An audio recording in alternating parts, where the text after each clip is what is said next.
Standard business advice that's awful for self-employed autistics and AuDHDers, Part 3. Put yourself out there. Why this is crap.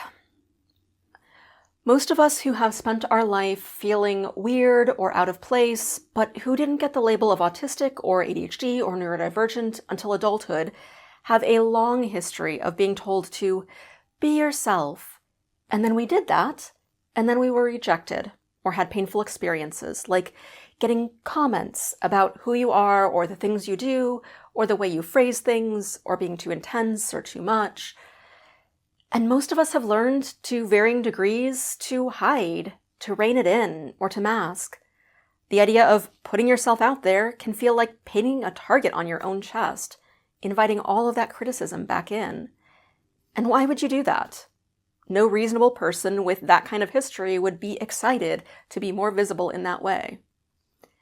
And honestly, it's taken me years to work through enough of my complex relational trauma to be able to make my YouTube videos and put my actual picture on social media accounts and do things like share the things that I've made with my real name on it, like this self-employment course for neurodivergence.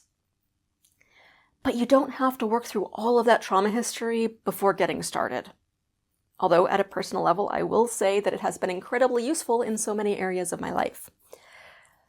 But let's look at what the purpose of this is. The purpose of visibility in terms of business is to get clients or customers. That is, people who will willingly pay you for the thing that you're offering. Bottom line, that's what it comes down to. Like I talked about in my last video on bad business advice for neurodivergence on networking, the formula is to get really clear on what your goal is and then make a beeline for that. So if the goal is for people to want to pay you for the thing that you're offering, then what do they need in order to willingly, and I will add genuinely, not being manipulative or anything like that, trade their money for your thing? Well, those people need to know that the thing you're offering exists. And in order for them to find out that it exists, some information of some kind does need to be accessible in the places where they would look for it. This is where we often get stuck on visibility. But making yourself more visible is only one strategy. It does not mean that you personally have to be all that visible. There are arguments that can be made about how it helps to build trust if they can see you, and there is some value in that, especially in certain industries if what you're selling is essentially you. I'm going to circle back to this. But it's not the only way to get sales.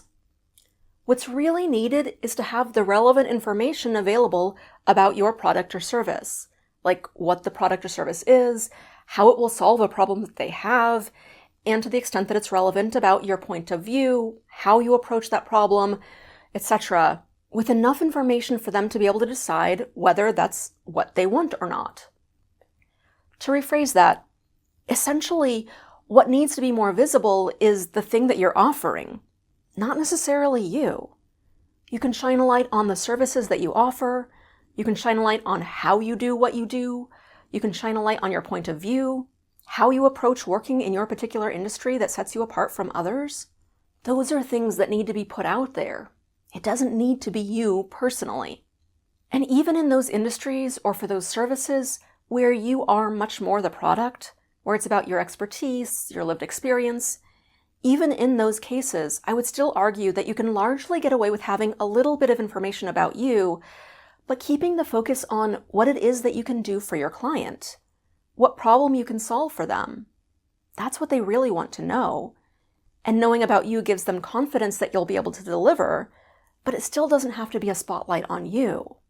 I'll be sharing several strategies for how to do this in my upcoming course that'll cover this and many other aspects of how to be self-employed as an autistic or AuDHDer, and how to do so without burning out. For info on the course or to sign up, go to autismchrysalis.com/alchemy, and I'll post a link in the description as well. We start May 2nd. Wishing you a neuro wonderful day.